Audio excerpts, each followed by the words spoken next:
दोस्तों, मैं अजय निक्कम मेरी आज की नई पेशकश लंकापति रावण आपके सामने पेश करने जा रहा हूँ। तो गौर फरमाइएगा।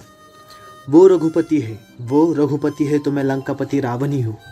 वो रघुपति है तो मैं लंकापति रावण ही हूँ। वो अच्छा है तो फिर मैं बुरा क्यों। वो रघुपति है तो मैं लंकापति रावण ही हूँ। सीता को उठाया मैंने वो बहन के राखी को दिया हुआ मेरा वचन था। सीता को उठाया मैंने वो बहन के राखी को दिया हुआ मेरा वचन था। विभीषण भाई मेरा अगर लंका का भेदी न होता तो फिर तुम्हारे भगवान को हराना भी तो आसान था। सीता को उठाया मैंने वो बहन के राखी को दिया हुआ मेरा वचन था। विभीषण भाई मेरा अगर लंका का भेदी न होता तो फिर तुम्हारे भगवान को हराना भी तो आसान था।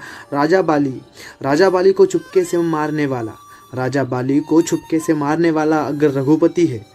राजा बाली को छुपके से मारने वाला अगर रघुपति है तो फिर यम और शनि को बंदी बनाने वाला मैं रावण वही हूँ। लंकापति रावण हूँ मैं। यम और शनि को बंदी बनाने वाला रावण लंकापति हूँ मैं। रावण लंकापति हूँ। माना कि गलती मेरी थी बहन के खातिर दानव होकर भी तुम्हारे भगवान से जो लड़ पड़ा। माना कि गलती मेरी थी बहन के खातिर दानव होकर भी तुम्हारे भगवान से जो लड़ पड़ा। इसीलिए तुम हर साल मुझे जलाते हो ना। तुम मुझे जलाने से पहले मेरी एक बात तो सुनो ना। अपने गुरु के वचन को निभाकर शूद्र ऋषि शंभुक को मारकर सीता को परीक्षा के खातिर चिता पर रखने वाला अगर वो कुलवधु नाशक रघुपति बना तो फिर मैं अपने बहन के खातिर भगवान से भी भिड़ने वाला रावण लंकापति ही हूँ। इसीलिए जाते जाते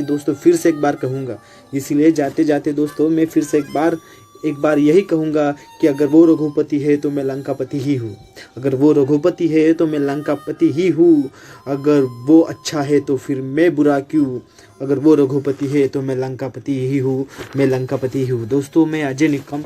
कविता कैसी लगी ज़रूर मुझे बताइएगा। मेरी नई पेशकश आपके लिए फिर से जल्द में लेके आऊँगा ऑडियो स्वरूप में। जल्द ही मिलेंगे। तब तक के लिए जय रावण।